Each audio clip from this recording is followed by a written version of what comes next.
Hello, Tiffany. Hello, how are you? I'm doing great. It's actually great to finally meet you. I've been following your journey for a long time now, and I'm always excited for whatever your next project is, like In Flight that we're going to talk about. Uh, Yeah. but I know you're like a big nerd, which is like what's so fun about your journey. So I want to know like what do you nerd out most about? Well, I nerd out about so many things, but the most recent thing, because I just went, I was in Vegas for Magic Con. I love playing Magic the Gathering. So that's probably like the biggest thing in the forefront of my mind. But I'm sitting in my apartment right now and I'm like, I have my Wonder Woman comic book framed and I have some Harry Potter wands, which I'm like, can you see them? I have my Harry Potter wands Oh behind me. yes. Across the room is my lightsaber. So there's just, I grew up reading comic books. I grew up loving sci-fi and fantasy. Like I think Star Trek probably had the biggest impact on me growing up. So all of the genre stuff, I'm constantly like pouring it into my brain as much as I possibly can and praying and hoping for all of these projects that I keep getting to do to keep going more and more in that direction, which has been really, really cool.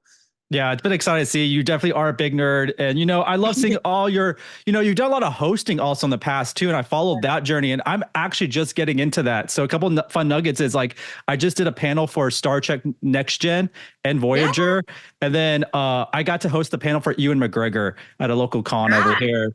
So a lot of the stuff you've done, it was very inspirational and your journey has been so great from the beginning to where you are now. And it's really amazing. And so I'm your biggest cheerleader, I must say. I'll just say that. That makes me so happy. One of the biggest things that I always say and think about for myself is that anybody who I come into contact with, I'm like, they're a mentor to me, whether they like it or not. I'm going to learn something. I'm going to pick something up and take it with me to the next thing. And so I've always really tried to be that way as a host, as an actor, where I'm always like, I try and make myself as available as I can be, where it's like, if someone's a host and wants to know more about it or wants to know about my journey or has questions, I love talking about it. And the same thing as an actor, where it's like everyone's journey is so different. So if I can offer something that helps someone in some way, that makes me really, really happy. Yeah, and you're a nerd of all of it, so that's what's so great about it as well. That's icing on the cake. But this film In Flight, which is tons of fun. I want to know like what drew you to the story, and are you still okay going to bars and getting on a plane? um, well, what drew me to this project was Bo Youngblood, the director. She just, first of all, is the coolest human, but also has the coolest name ever. She and I did a short film together, and she came to me and was like, "Hey, I'm about to direct my first feature, and I really want to talk to you about it." She did not tell me that it was for the lead.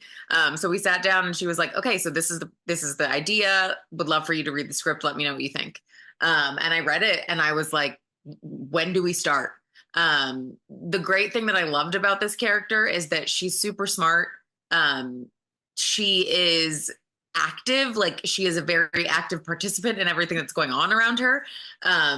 And that stuff that I don't think very often you get to see a lot of times with a female lead character.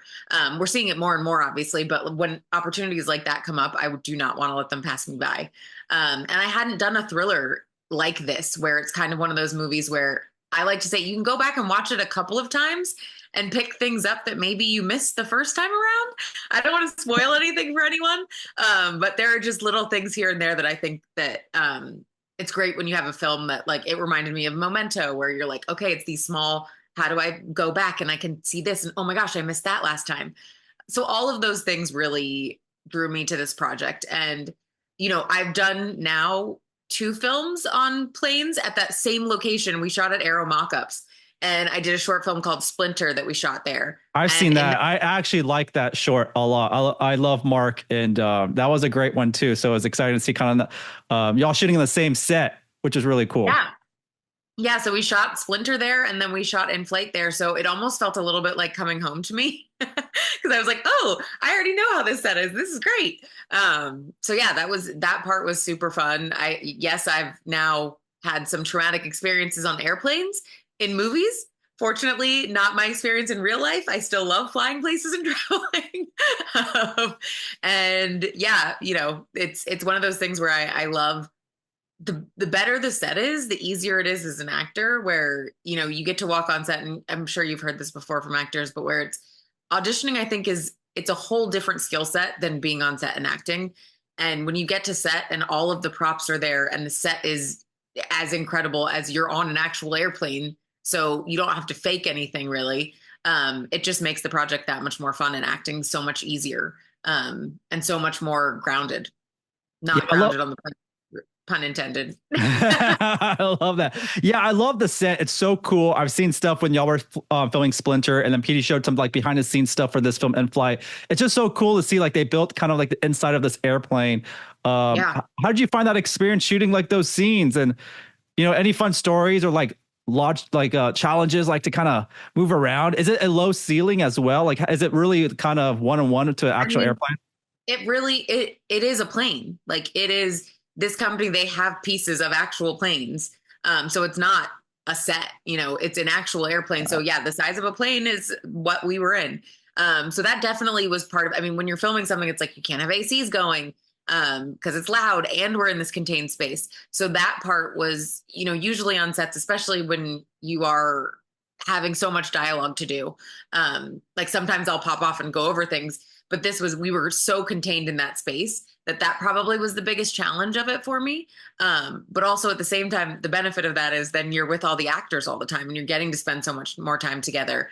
And, there's a lot of films where there's a big cast, but everyone doesn't get to act together. And so for this project, what I loved so much is that I do pretty much get like an intense, heavy scene with almost every single actor in this movie.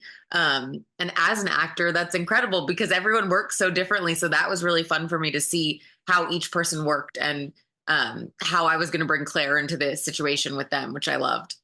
Yeah, it's such a fun film. It's very chaotic too at times, and there's a lot you're gonna miss. But definitely, it's something I'll watch a couple times to pick up on those little nuggets throughout. Yeah. When you fly, do you have a go-to seat? Like, are you an aisle, window seat, or where do you like to sit on the plane?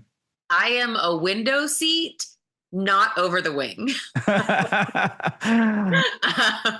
A window seat for me because one, I like to lean against the side of the wall, and I like to have the air coming on me. So yeah, I always go window seat because then it's like if you're middle, like you're stuck with nobody likes the middle. Let's be honest. And then aisle, you don't have anywhere to lean. So like I hate that when you're falling asleep and you're just like, person next to you falls on you, you have nowhere to go. So I always take window because I'm like, at least if someone starts falling asleep on me, I can lean over towards the window more. I can lean on the window if I want to sleep. So yeah, I'm always a window girl. That's true. And I feel like planes are getting smaller. I don't know. I feel like, or I'm getting bigger. I don't know. It's one of the ways. I mean, I always try and manifest when I go on planes. I'm like, let me get the row that there's no one else seated in. Where was I flying to this last time? I can't even remember where I was flying to, but I had a layover. And I was going to a film festival in Rhode Island. And I was flying back and the plane had a pass it was called a breeze through or something, where they stop, but you don't get off the plane if you're continuing. I was the only person who was staying on the plane. And I remember, this was like the coolest thing to me. I was like, please let me get a row to myself, which I did. But also the crew got off the plane and they were like, well, since it's just you, we're going to run to Starbucks and get coffees. Do you want us to bring you back one? And I was like, yes, please. I was like, this is kind of great. Like at first I was like, man, I'm just going to sit on this plane by myself. But then I got a Starbucks coffee out of it, which was amazing. That's the VIP treatment right there. The one for Tiffany Smith. She needs a VIP treatment. That's it right there. Every morning I wake up and I was like, show me how good it can get. What is the awesome miracle that's going to happen today that I don't expect? And that was definitely one for that day. I love that. This movie is indeed a thriller. It has some pretty high stakes, but are you a thrill seeker yourself, or do you prefer to keep things kind of low key off camera? I think I'm definitely a thrill seeker. I don't think you do this job as an actor if you don't love trying new things and challenging yourself, because that's what the job is every single day. But in my life doing hobbies and things, like I've scuba dive, I've gone skydiving. When I travel, I love trying active new things because I just think I want to take in as much of the world as I possibly can. And getting to try new things, it's just such a great experience where anytime I can go anywhere and try something new, I'm like, yes, let's do it. I didn't plan on going skydiving when I went. I just remember that it was like the night before my friends were like, we're going to go skydive tomorrow. And I was like, well, is there another spot for me? That's wild. Oh man, I would not. I'm not much of a thrill seeker. I don't do like roller coasters. I have a fear of heights. Other types of thrills, like automotive stuff, I do that all the time when it comes Listen, to I have cars a and fear of heights. I have a fear of heights too. When I was up there, my palms were sweaty. I was nervous, but I oh. was like, I'm doing it. Um, but yeah, like I have my motorcycle license. And yeah, so if there's something that I can challenge myself and try and learn, I'm always on board for That's awesome. I learned some things about you that I didn't know, and some really cool it. stuff you've done. You've taken such a wide range of roles over the years. Is there a common thread or quality in the characters you're drawn to? Um, I feel like as long as I read the script and it's a good story, I feel really lucky that most of the characters, alive and not alive and animated and live action, that they've been really strong, incredible female roles that I've gotten to play, which I know is, we're seeing more and more of it. So I feel really lucky that most of the characters that I've gotten to play have been in that space. I think that for me, I grew up watching sci-fi and fantasy. So I've always thought of myself as playing characters like that, whether they were male characters on the screen or female characters. So I think that's always something that drives me, where it's like, okay, how can I play characters that are more like that? I used to have a shelf, which I don't have anymore, but I had a shelf of Funkos of all these different characters that I wanted to play, or characters that had characteristics that I related to. And I had like Danny Targaryen and Ripley and Ahsoka and Zatanna, obviously. So all these different characters that I think in that space, Storm was definitely up there. These strong female characters that are genre that, if I can have a piece of them in any of the characters that I'm playing, I feel like I'm getting closer and closer to the ideal role that I want to play. So yeah, that's I guess what I would say is the through line is strong characters that have, possibly a little tied to genre. I love that. And you said, your ideal role. What is your ideal role? And when it comes to the superhero genre, like who is the hero or villain that you would love to play or voice? So the ultimate role, my dream role, is to play Zatanna in the DC universe. She's one of my favorite characters. I love the fact that I took classes at the Magic Castle, so I have the magic side down. But I love the fact that she's one of the only characters that her costume is an actual costume. Like she does a magic show and that's what she wears on stage and that's her superhero costume.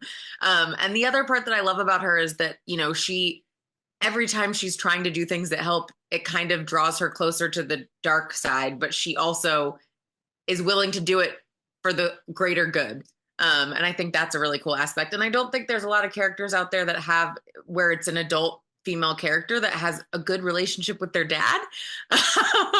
And I'm really close with my family, so I love that about her as well. So that would be the superhero character that I would love to play. I think there it's so hard because I'm like, I want to be in Star Wars. I want to be in Star Trek. Everything. Give Tiffany Yeah. Smith everything out there. There's definitely a goal in my mind right now that I'm like, are they ever going to do a character related to Deanna Troi in Star Trek? Because I would love to play that character. But I'm like, maybe I'm related to her in the future or in the past. Either way, if I could be a relative of Deanna Troi, I would love that. Oh, that would be awesome. You've worked with so many great directors too. I loved your character in Masters of the Universe with Kevin Smith. I just gotta give you props on that. But lastly, I just want to ask you this actually is, how's it like to be part of a James Gunn film? You're obviously we're in Guardians of the Galaxy Volume 3, amazing trilogy. But James Gunn himself, I'm like so interested about how he is on set, how immersive his sets are. They're very practical too, I'm assuming. But that's one question, but I want to have a million answers from you because I'm so interested about your experience on that. And I'm sure he'll call you down the line since he's over there at DC. Yeah. So what I love so much about this industry is, you hear so many times it's about who you know. And I know that sometimes people can see that as a negative. I see it as a positive because I've been lucky enough to make some really incredible friends in LA. And I think when you're a nerd in LA, it's like you go to one party and it's like every nerd in the industry in LA is there. So I'd known James for a long time. And I think I just hosted the Suicide Squad panel during the pandemic or during this, I think it was the pandemic. So I was on Zoom. So we'd like seen each other a couple times on Zoom. And I remember I was at Disneyland And I was about to go on the Guardians of the Galaxy ride, and my manager called me and was like, "Hey, so Marvel called and they want to put you on hold for some dates." And I was like, "Huh? What? I haven't auditioned for anything for them. Like, what the heck?" I'd auditioned in the past, but like not anything very recent where I was like, I know exactly what this is for. And then I had a message from James, like on Twitter or something, that was like, "Hey, how would you feel about coming and hanging out in Atlanta?" And I was like, yes, yes. So, and the nice thing about it was for me, I being a host, I'd gotten to do set visits on some bigger sets, which a lot of actors, when you do a big project like that for the first time, you've never been on a set as big as that. So I had experience being on those sets. So I think that helped me with the nerves that I would have felt going on to this project. But that part was like a way calmer for me because I'd experienced that before. And the really nice thing about it was she's kind of a host. Like the character that I played was a host, and I'm like, I know how to do that. So yeah, I got a couple pages that I had to memorize, and I got there and we shot, and the sets are amazing. I definitely was like, can I have a tour of the ship and stuff? So after we finished filming, I like went around and looked at everything, and I was like, can I touch the buttons? Like this is the nerd side of me coming out where I'm like, I'm gonna touch everything. I of course asked first though, and they said it was fine. So yeah, that experience for me was so cool. And just, I think every job that I have, I feel really lucky every single time. I'm living the dream every single job I get to have. And it just pushes me to think bigger, where I'm like, okay, so this was a role where I was only in town for like a week and a half. Next time I want to be on a project that's this big, that I'm there for a month, that I'm there for 2 months, that I'm there for the duration of the project. So it's always nice, I think, when you have that experience where it's like I said, interviewing people and being on those sets where I was like, I would love to act on a set like this. And now it's like, I would love to act on a set like this for longer. So I think every time I have an experience, I take that with me and try and help myself to manifest the next big thing. Yeah, everything you put out there is going to happen. I've already seen that occur, obviously, and there's a lot more for you. And you got to be a part of like the coolest Guardians, like the most emotional Guardians film ever. That's one of my favorite, probably MCU films. So I'm glad you're a part of it. You're part of that like historical story to be told, and yeah, it's a beautiful film. And your career has been so amazing, and I feel like there's so much more awesome stuff for you. And we're gonna send some tweets out. I know you know James Gunn, but we gotta make it out there. Kind of, come on, don't forget. There's a lot of DC stuff out there. We got to get the casting call going and get all of these characters cast already, because they're casting a lot of superheroes already for the DCU. That's wild. And we have yet to see. There was a script being worked on at some point. Zatanna obviously was in Smallville, animated stuff she's in, but I'm ready to do the live action movie. Next time I see you, I need to see some magic tricks. That's all I know. I'll start practicing again. There you go. Tiffany, this was really fantastic. It's always great to nerd out with you, and we got to definitely do it again. Yeah, thanks so much.